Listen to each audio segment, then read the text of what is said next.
The video title probably spoiled it, but in this video I'm going to be looking at two Clicky keyboards for Android phones, and specifically the Pixel 9 and the Motorola Razr. Although keyboard is apparently a misnomer because it's a precision typing instrument. I mean, it's a phone case with a keyboard in it. Let's not get carried away here. And the reason one is in a box and one is attached to this phone, this is obviously the Pixel 9 and this is the Razr, by the way, is because I got this for my wife, and this is her phone, and she has been using it for the last 2 weeks, and as you can see, it's still attached to the phone, so she's generally had a positive experience with it. And the reason this product caught my eye and why I ultimately bought it for her is because she has long been lamenting the disappearance of tactile keyboards on phones. She loved her old BlackBerry. She had an Android slider in the early days of Android, but since then it's been dropped from just about every mainstream Android phone. There are still some. For example, in a previous video on this channel, I covered the Unihertz Titan, which obviously does have a keyboard. This phone is not ideal for numerous reasons. You can check out that video if you want to see why. I did also briefly play around with the idea of getting her a new old BlackBerry, which actually is a slider, which is pretty cool, because then it looks like a normal phone, and it's sized like a normal phone until the keyboard pops out, but this is no longer supported. The specs are subpar with what you'd expect nowadays, and it probably doesn't get software or security updates, and I wouldn't want to saddle her with that. So for years, I've been keeping my eye out for something that would suit her needs, and this seemed to be it. All that being said, it's not perfect. And I just want to get this out of the way right off the bat. This video is not sponsored, not cajoled, not encouraged, not anything by Clicky, who makes these phone case keyboards or precision typing instruments. I bought these on my own for my own purposes. In fact, I pre-ordered them. I got this maybe a month and a half after the pre-order, and this one about 2 months after the pre-order, which is also kind of why it's still in this box. And I'm doing the video today because I just got it less than a week ago. And the pre-order was the normal pre-order process that anyone could have partaken in. So this video is not biased. This is based on my own opinions and the opinions of my wife, who's actually been test driving this thing. And the first criticism, and I don't even want to call it a criticism because it's something that's blatantly obvious before you buy this thing, is that it makes your phone much longer than it ought to be. Specifically, the phone itself without any case on it is just about 15 centimeters long. With this case and the keyboard sticking out the bottom, it's 19.5 centimeters long, which is about 7 5/8 inches, whereas the normal phone would be just a hair under 6 inches without any case. And to continue putting that in perspective, here is an iPhone 14 Pro Max, a Samsung Galaxy S24 Ultra, and my own daily driver, a Pixel 9 Pro XL or XL Pro. I don't know what their model numbers. And there they are with their tops all lined up, and you can see this sticks out quite a bit farther than any of them, all of them having cases on them. And these three phones, especially the Samsung and the Pixel 9 XL Pro, are a couple of the largest phones you can buy from a mass market manufacturer, you know, one of the popular brands and popular models. I'm not saying longer phones don't exist, surely they do, but again, there you go. And just because I'm going to be checking it out with this phone, that's how it compares to the size of a Motorola Razr. And of course, the form factor of your phone is a personal preference. Some people like a much smaller phone. That's why she has a Pixel 9 and I have a Pixel 9 XL Pro, which is a significantly larger phone. She generally prefers a smaller one, but that's more about like width and her ability to hold onto it comfortably, not so much about length. We're just talking about phones here. So you're going to be well aware of the size of this before you buy it, and it's not uncomfortable to type on. It's actually a decent keyboard. I do wish the keys were just a little bit smaller so there was a little more space between them, but I have big fat fingers that could mash easily 6 keys at once, whereas my wife has much smaller hands, so it works better for her. So again, it all comes down to you in that sense of how comfortable this is going to be to use. But she has mentioned that because you're holding it this way, a lot of the weight is above your fingers, and because of the nature of physics, there's basically more leverage from this weight up top than there would be if you're holding the phone sort of normally. And so it's not a lot of difference, but it does definitely put more strain on your 2 fingers supporting the back of the phone as you're typing. And it might be one of those muscle memory sort of adaptability things that you'll get used to over time. But I played around with this on her phone for a while, and I just found it very uncomfortable to hold the phone like this and to type on this keyboard. But again, that's just me. Your mileage may vary, and I would just say if you have larger size hands, generally speaking, and I don't have the biggest hands in the world, you might want to think twice, because this might end up being uncomfortable and or hard to type for you. But again, that all depends on you.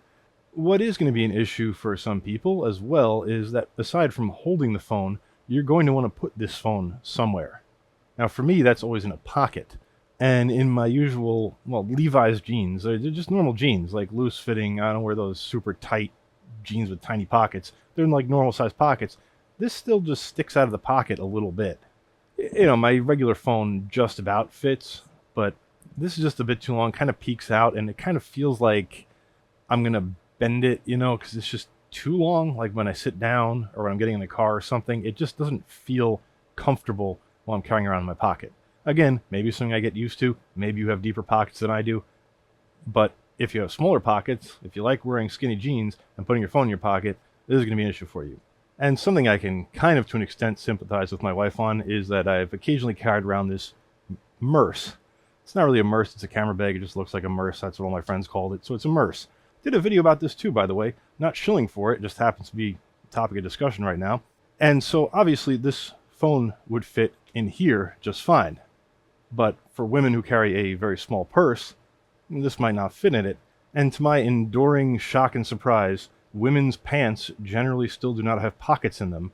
And when they do have pockets, they're tiny little useless pockets that are really just for show. Why can't women have pockets in their pants? I know, I've asked women this. My wife says, oh, it ruins the line of the pants. Who cares? Carrying a bulky-ass bag ruins the line of everything. Like, I don't know. Anyway, that's a story for another day. It just always baffles me that women's pants generally don't have pockets, and when they do, they're very tiny and useless. Point is, if you're a person that keeps your phone in your pocket, this monstrosity may not fit in your pocket. If your purse is small and you carry around your phone in a purse, it may not fit in there. My wife didn't have that problem, but sometimes when she goes out for lunch, leaves her office, she'll take her wallet with her, and her phone by itself, or with a thin case on it, will fit in her actual wallet. So she can just carry one thing around, but this thing will not. So now she has to carry two things, which is not a big deal. Just consider that the size of this might be impractical for you in the long run. And that's one of the reasons why, even if they made one for the Pixel XL, I wouldn't get one of these personally. It just seems too cumbersome for me. Again, personal choice, but just consider all the use cases you might have in your life. However, it was when I saw this basic product photo, which is also on their website, that I became much more on board with this idea. Because, as you can see, this is not huge. This is going to be smaller than a normal cell phone when your Razr's folded. Of course, one of the reasons you might have bought a Razr in the first place is because you want something really small that you could fit in a small pocket or small purse, and heading a chunk of plastic to the bottom of it is going to ruin that for you. So, fair enough if that's your case, but it's not going to make it huge. And I very much like this concept. Or rather, I very much like it paired with this phone. So let me do an obligatory unboxing. It's got this needlessly fancy fabric strap at the bottom. And we have the device itself. For the Razr, it comes with this extra piece which covers the top half of the Razr. Obviously, with the Pixel 9, it's just one solid piece of plastic. It fits on like any normal phone case except for the USB port, which I'll show you on this one in a second. But you should note it also has this extra pad on the back for grippage, which I suppose works reasonably well, although if I hold it like I would hold it if I was using it, you'll notice if I turn my hands upside down, they're barely touching that extra grippy part. They're really just kind of touching the corners of the phone. I know this is hard to see because obviously my hands are blocking it, but not much of my hand is actually touching this. It's of limited utility. Anyway, we got the top half of the case, And this is unfortunate. And the bottom half of the case. And embedded in the case, just as it was with the Pixel 9, is a quick start guide. And the inside of the case, by the way, has this like velour lining to keep the back of the phone from getting messed up, which is not really super necessary because this doesn't have a glass back down here, but the Pixel 9 does, so it's very nice that it has that. And installation onto your phone really can't be simpler. There's a USB Type-C male port there, which just goes into the port on the bottom of your phone.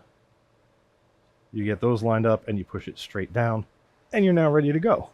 Of course, it does also have this optional. It is optional. They do say that in the instructions. Like, you can just use your phone like this now. It's just if you want that added protection up top, you can add the second half of the case, which does it have adhesive strips to hold it on? Yeah, it has.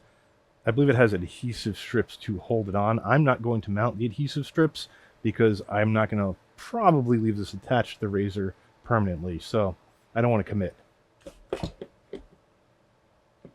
But the bottom part does not have adhesive strips. So that is just kind of held on by the friction of the USB port to keep it from popping out, which is questionable. So of course, with the phone unfolded, let's do a side-by-side. The Razr, being a longer phone in the first place, I actually need to zoom out for this one. When it's open, the Razr is significantly longer, yet still, than this phone. And again, just to compare it to an iPhone Pro Max, there you go. That's kind of what you're looking at. It's almost like a full folded up Razr's length more than an iPhone Pro Max. But, like I said, the thing that allured me is the ability to use it like this. And actually, this is the first time I've tried this, of course, since I just took it out of the box. This feels quite comfortable. There's not a lot of weight hanging off the top of the phone because the phone is not very long. And this seems incredibly practical because you're probably going to be using this, I would say, mostly while texting, WhatsApp, using any kind of messenger service. And probably not just to enter like a simple YouTube search or something. Like, you still use the actual on-screen keyboard for that. And so for most people, I would wager that you can get away with doing most of your long-form typing, like your messaging, writing an email, etc., with the phone closed, folded up in this form factor. And like I said, very comfortable. This is almost the size and not quite the weight distribution of an OG BlackBerry. I had to mess with display size and scaling a little bit to get this to show up on camera, but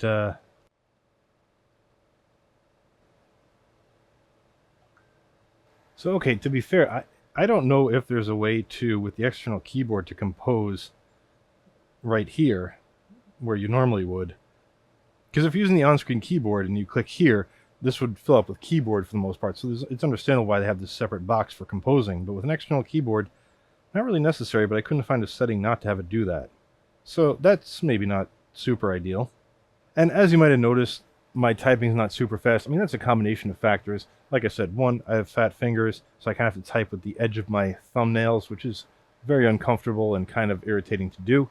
But also, it's just simply I'm not accustomed to this keyboard or its layout. So, after some time typing on this, I'm sure I would get faster and get better at it, and much more accurate. And it's got this little hamburger icon that pops up, which is the keyboard menu, the Gboard menu, basically. And I can switch to a horizontal toolbar, which is actually, oh, that's much better, actually. That's probably what you should do. Because then you also have access to autocomplete, which obviously makes this whole situation much better. So anyway, the app is called Clicks Keyboard from Clicks. Sure. If this makes me create an account, I will have a shit fit. Oh, hold 1, 2, 3 and tap 3. It's just a quick tutorial. Okay. Can I skip this? I cannot. Okay. Oh, nice. Software control of the backlight. Now you can turn the backlight on and off with this button right here, by the way. But with the Clicks app, you can change it in here. I'm going to turn it all the way up. You're not really going to be able to see it with the studio lights on, regardless. And the dimming timeout can go up to 60 seconds and down to 1 second. It did not make me create an account to use this. I love you, Clicks. That is great, because every other freaking company that makes hardware nowadays that has an app associated with it makes you sign up for an account for no reason. So tab by default, I guess, is the Clicks keyboard key, which matches that symbol. Alt is the Alt button, which is down here, and Gemini is the Gemini button, which is also the backlight button. I think you hold down for the backlight, or you hit 1, 2, 3 in backlight. We're running the latest firmware. No updates available. Awesome. We are running the latest firmware. All right, so not a very complex app. This pretty much is all there is to it. Backlight, some keyboard settings, and firmware settings, which looks like a headphone icon, but it is not a headphone icon. And one thing right off the bat people might have a question about is, can you charge it while the case is on?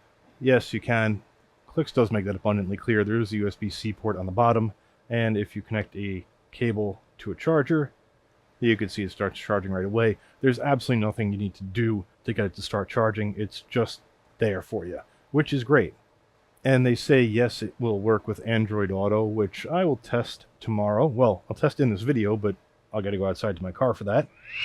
All right, so here I am in the car with the Razr and the Clix keyboard attached, of course, and nothing connected to Android Auto. And now it's just charging, but it did say in the manual that if you hit the 1, 2, 3 button and spacebar, that should activate the USB transfer mode, which, oh, there we go. Welcome to Android Auto.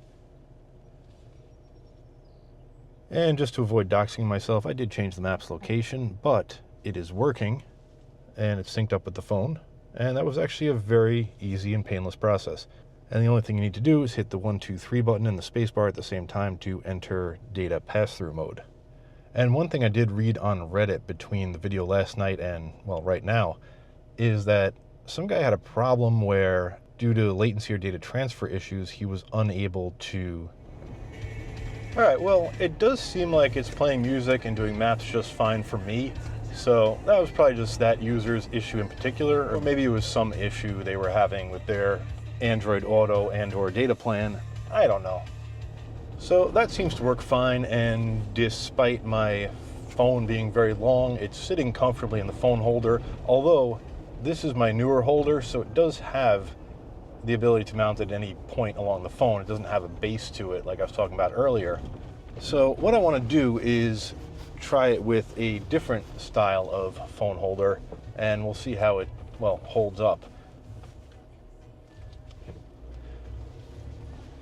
Of course, this being a Motorola Razr, you can just close it like that, and it'll be nice and stable in most any phone holder because it's really compact. But that does limit what you can display on the screen if you want to use this as an auxiliary screen to your main Android Auto down here. And one thing I did want to check is I was looking through the FAQs on Clix's own site, and it says, does it work with Android Auto? Yes, like I said, we'll test that. Does it work with wired headphones? Now, I can't imagine there are too many people out there using wired headphones nowadays, but the Pixel 9 does support it. But apparently Clix does not. I kind of want to test that for myself. So what I got here are a pair of Bose Quiet Comfort headphones. These are wireless headphones, but when you plug a cable into them, they turn off the Bluetooth and they become wired headphones only. And into them, I am plugged into this USB-C to 1/8 inch stereo jack adapter. And that can go into a Pixel phone straight up and play music through your headphones. But will it work with Clix? And no, it does not. The sound is just coming out of the phone itself. Wasn't that noisy? And the only reason I'm showing a video of myself is just so I don't run into copyright issues. I'm not being vain, I swear. I am kind of wondering if I take the phone out of the case, and this will be a good example of how the phone goes into this single piece case. Now the case is actually flexible, and you need to flex it down out of the way so the phone is straight in line with the bottom, with the keyboard portion, because you don't want to put stress on the USB port by bending the phone to the side. Then pull the phone straight away from there, and it pops out. Now, I did test these headphones with my Pixel XL, and it did work. I just want to make sure they're supposed to work with this phone. Yeah, it does work with the phone itself. It's just that it doesn't work through the Clix case, which is fair enough. It says it doesn't in the FAQ. That's not a ding against them. I was just kind of hoping that was wrong. I don't know. Well, anyway, that satisfied my curiosity. And then the procedure for putting this back in is much the same as taking it out. It's slightly awkward, but if you use your thumb to bend the case out of the way, then you can slide the phone in nice and straight. And then just clip the case back on. It goes on and off very easily. So if you only want to use this keyboard sometimes, it's relatively easy to take in and out of the case. So the Razr does support analog headphones through the USB-C jack, but again, not through the Clicks keyboard, which is kind of unfortunate because it's just writing signals on a couple of the USB lines. I wish they had passed those through, but I'm guessing there's a USB hub chip in here, so that it's basically you're attaching USB connection to this, and there's a hub for the keyboard apparatus itself, and then to the phone. And that's probably why Android Auto works, because that's just USB. But this is not just plain old USB. So it is said but true that wired headphones do not work through this, but that's probably not going to be an issue for too many people, I got to imagine. And by the way, even if I wanted to have a Clicks for my daily driver, not at this time. They are apparently not planning on supporting it. And I mean, look, if you've already been interested in this, you probably already know this information, but Pixel 9 Pro and Pixel 9 are the two Pixel phones that it supports. Oh, and does it support wireless charging? Unfortunately, this is the only wireless charging stand I have handy, or wireless charger of any sort, and as you can see, it works. I got these are Google Pixel charging stands. I forget what it's called, but it's made by Google. It's kind of chunky. It's a little bit heavy. It's got a nice non-slippy base. I like this because I have this next to my desk when I'm working, and this way I can see my phone. It stands up at a nice angle. I just realized a problem with this is that you're probably not going to be able to use this with most stand-up phone chargers of the wireless variety. Because as you can see, this is not charging. Because the charge coil, the Qi charger coil, is right about here and right about here on the device, and those need to line up, which obviously they won't if you're lifting the phone up by about 1.5 inches. Yeah, by about 1.5 inches. So that's, I guess, another consideration if you have devices like this, like little charging stands, and you often like to have your phone pointed at you while you're working or whatever, you're not going to be able to charge with this. Although, actually, will it charge upside down, I wonder? There we go. Okay. It's prompting me to, like, link it to the stand. So, okay, it could charge upside down. The only unfortunate thing is the home screen doesn't auto-rotate. Nor does the actual screen. Huh. Well, at least you could charge it like that. You might not be able to read too much of it unless you're really good at reading upside down. So it will probably work with most charging stands, providing it's upside down. Of course, if you have the type of charger that lays flat on a table, you can position this however you want and it'll be fine. Now, it's interesting the way they phrase it. Does Clicks support wireless charging? Yes. Clicks gives your Pixel wireless charging compatibility. No, it does not. I mean, I guess technically it does give it the compatibility, but by that, I think what they mean is, like pretty much any phone case, this is not going to be too thick, nor is it going to block RF signals from the back of the phone so that you can charge through the case. This does not have any active charging capabilities embedded into the case itself, like into the back of the case. There's no Qi coil in here. It's way too flexible for that to be the case, and why would there be? Because the phone itself has native built-in wireless charging capabilities.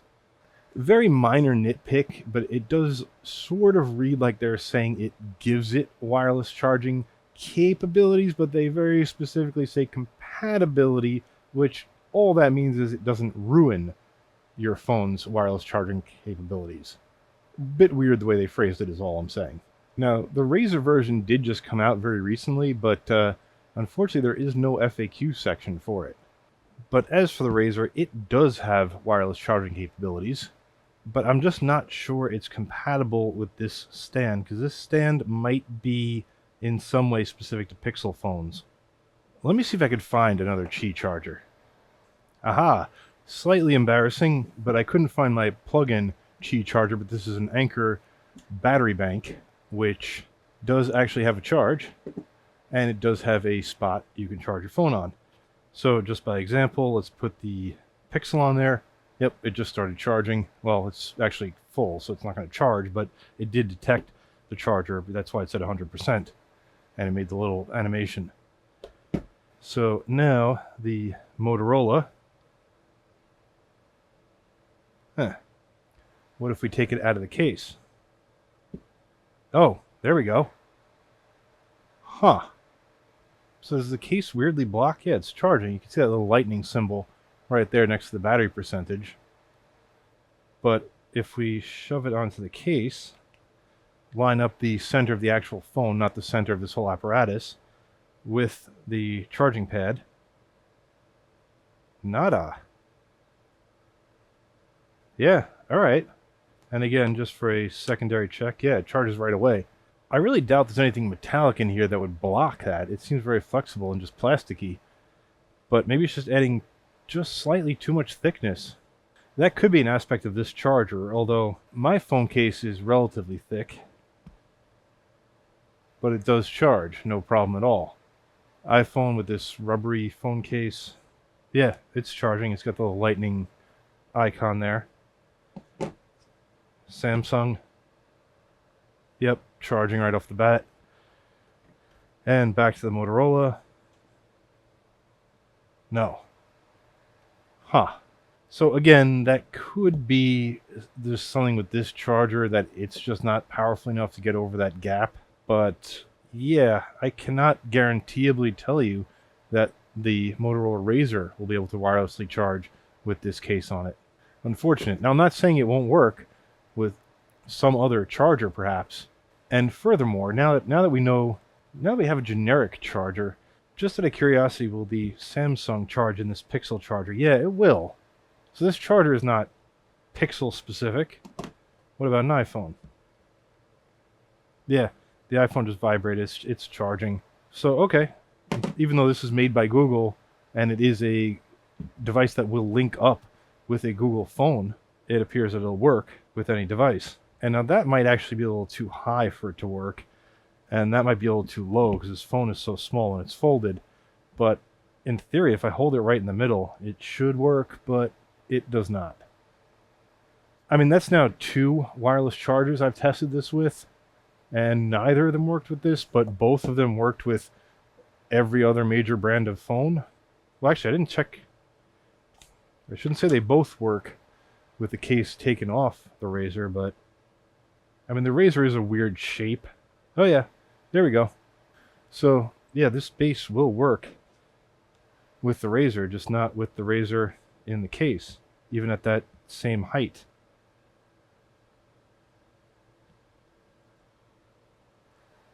Yeah.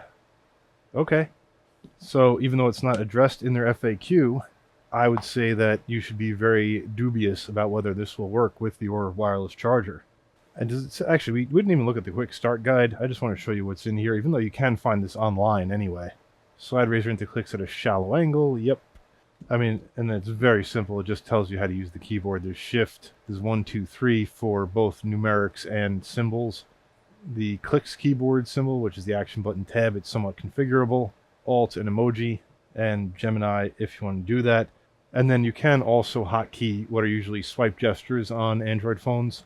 So return home is the meta key plus enter, show recent apps, click key plus alt, and go back is the meta key and the backspace button, which is quite logical. Although it is odd that it doesn't use the same modifier key and then just a different regular key for each of these, that show recent apps is a different modifier key. Now they do even say here, clicks plus Razr easy off. It is much easier to take the case off the Razr than it is off the Pixel. So I guess for wireless charging, you could just easily take the case off, throw it in the wireless charger, and then put it back.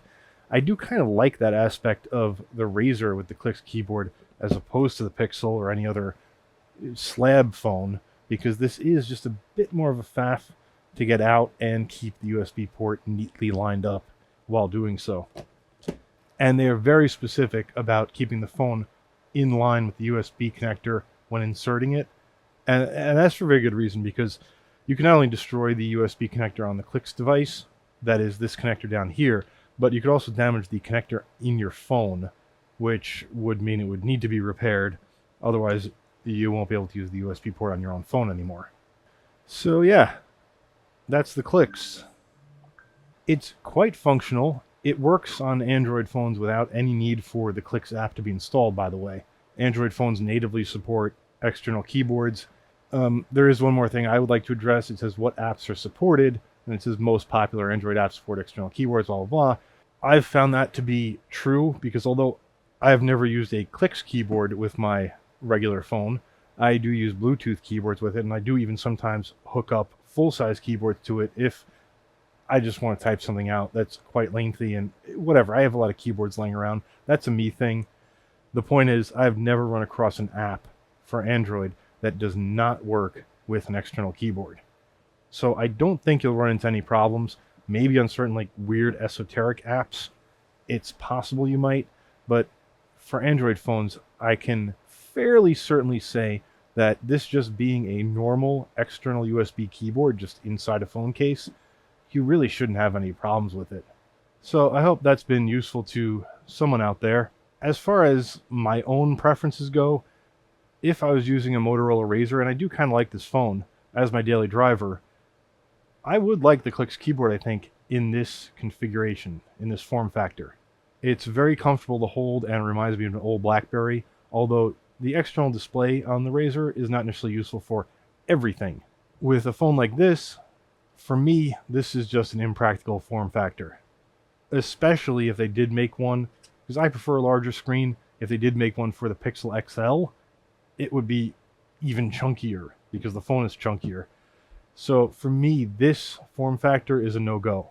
And just consider the form factor for yourself before you buy it, because maybe it's an issue for you, maybe not. If it's not, I recommend this. I mean, I'm not crapping on this product. I actually think it's quite good if you want to attach a permanent, semi-permanent keyboard to your phone. This seems well made.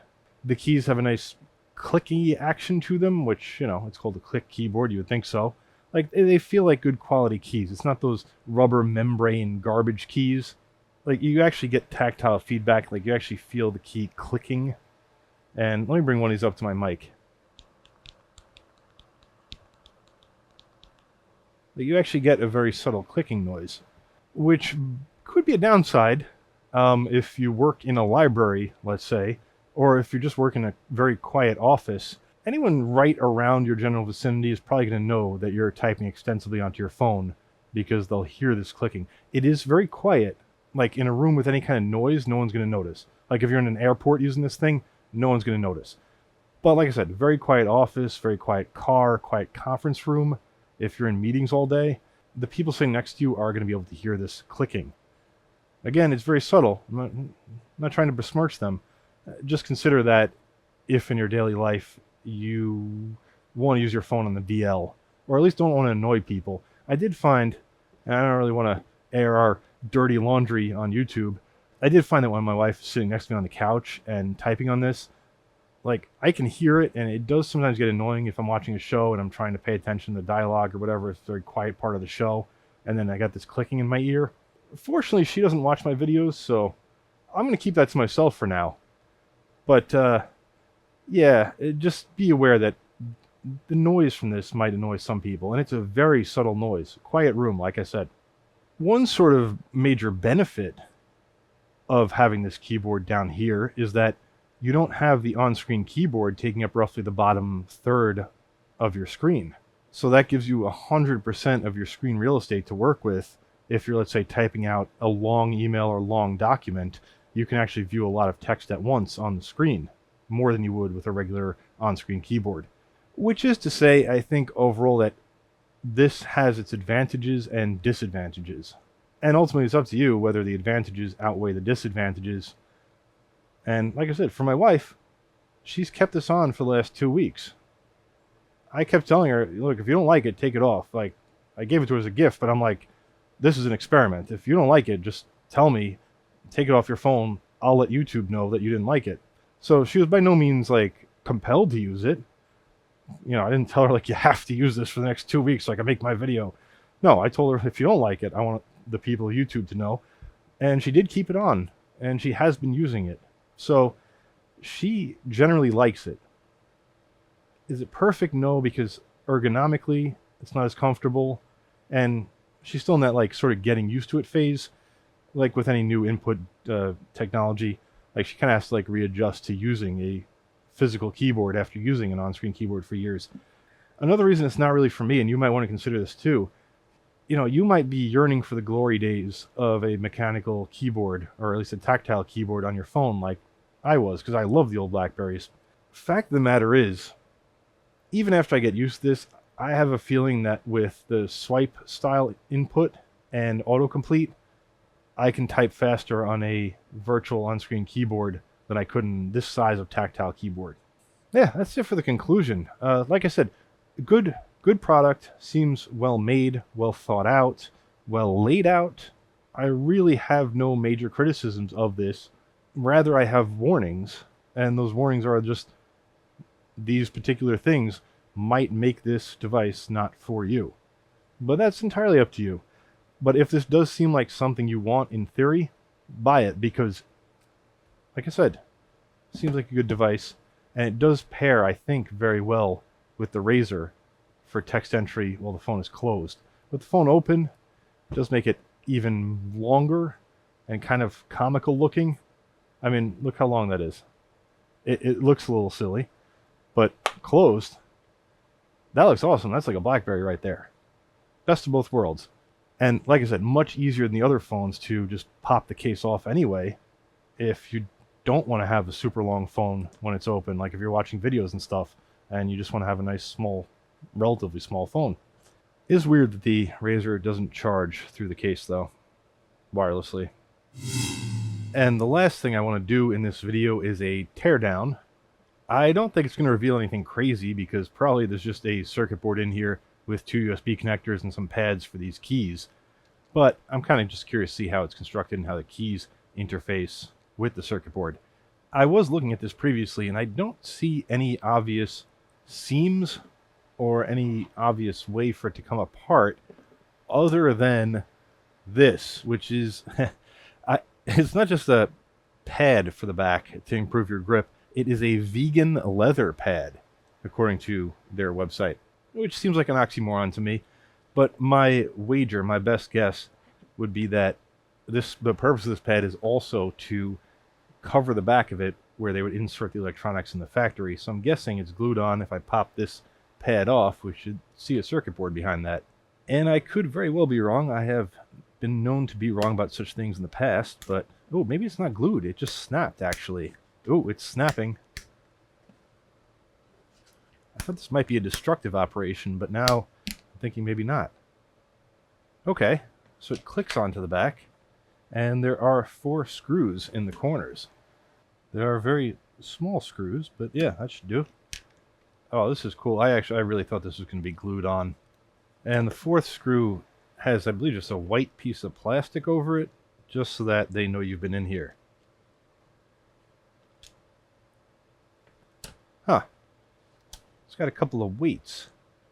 I would say that's for shielding, but it seems like maybe it's to balance the phone better, because shielding would probably occupy this entire cavity.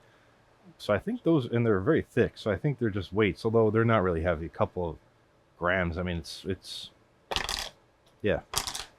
And that's interesting, because I was kind of wondering how they would push this into here with the USB connector popping through, but it's because they put the USB connector on a daughter board. And it's actually great for 2 reasons. One, because it allows for easy disassembly in my case, but also, this way, the only thing on this daughter board appears to be the USB-C connector and this ribbon connector. So if you were to damage this USB-C connector, it's really easy to just replace that without having to replace the whole circuit board. Not that it's something you could do at home, because you wouldn't have access to this daughter board, but it makes repairs at the Clicks factory real simple. And is that the same screw? Do they use all the same screws all the way around? No, it's got a slightly different size head. Alright, I'll keep that separate. I'm just a big fan of when they use the exact same type of screw for every part of a product. Oh no, it's got enough play. Okay. Yeah, I don't think I bent that too much out of spec. So let's lift this out, and we should see keys on the back side. Alright, so we've got this rubberized or rubbery membrane. Oh, the keys are coming up with it. I kind of expect them to be individual keys. So they're not clicky on their own. Like, there's no tactile sensation. there, so it's on this membrane on the other side of the circuit board. And that's where the tactile sensation comes from. I mean, what else are you going to do really in this compact size? But it's basically, I believe, it's going to be underneath the sticker, those like, I don't know what they're called, the metallic like bubble keys, right? Oh, no, it's actually 2 parts. Ah. I want to take the sticker off all the way because I'd like it to go back on, but each key has its own little, it almost looks like spring steel bent at a slight angle, or almost like to a cup shape, but as an ovoid. And that mates with these circular, almost coaxial pads on the circuit board. Cool. And that just sticks on there. I mean, that should be relatively reliable. There's not too much that can go wrong there mechanically at any rate. And it's a fairly clean way of assembling it, I suppose. Makes it easy to assemble at the factory because they probably just have a machine that applies the spring steel, again, I'm assuming it's spring steel, to this pad, and then in the right arrangement, and then the pad gets applied to the circuit board with these alignment marks, these notches, and there you go. And then this is a 2-part system. It's very thin plastic. I'm just wondering why it has this translucent plastic layer as a buffer between this and the other plastic of the actual keys. So each key is an independent piece of plastic. I'm going to have to get a closer shot than this. So hopefully here you can see how those keys are each individually molded pieces of plastic. Are they double shot molds, I wonder? Oh, okay. This translucent membrane on the back isn't just like stuck onto the back here. It's actually attached to the keys. The black plastic you're seeing between the keys, I believe, isn't attached to any of the keys at all. Yeah. I wonder if it's just meant to prevent white from showing around the keys when they're in the case, but I wouldn't think so because they do pretty much fully occupy these holes in the case. Very cool design. It's fairly simple, but it does work, and it does give that nice clicky sensation that their business name promises.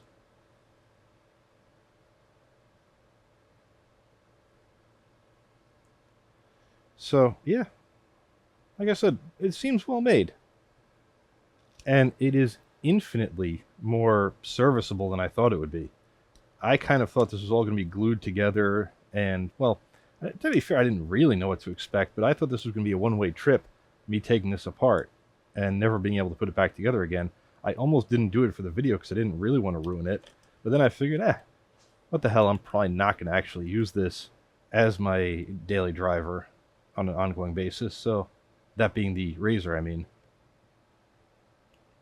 Not too much in the way of important chips or important looking chips under that ribbon cable. But I'm being kind of lazy and just using a cell phone to get in here just to give you a close-up video view of the circuit board. I'm going to take a higher resolution photo of this though and post it on s.co.tt in case anyone's curious. Yeah, I mean that should suffice to show the markings of all the major chips. So yeah, if you want to see more about the circuit board and the chips that are on here, that'll be posted online shortly. The only thing that does make me nervous is these weights, because they have got to be glued in there. I don't see any other type of fasteners. And if one of those was to come loose, like if you drop your phone and it popped off, or let's say you left it in a hot car, I don't know what temperature the glue might degrade at, but those weights could then start rattling around in this compartment, shorting things out. So I guess just as a general tip, if you do buy one of these and you do pick it up one day and you hear something rattling around in there, that's probably what came loose.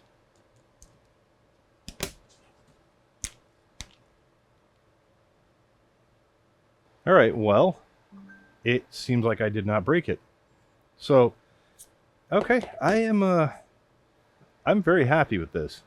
Sometimes a teardown can reveal the true nature of a product, like how well it's made, how well it's thought out, and basically is it a quality product, even if it looks like one from the outside. Sometimes the inside's a mess.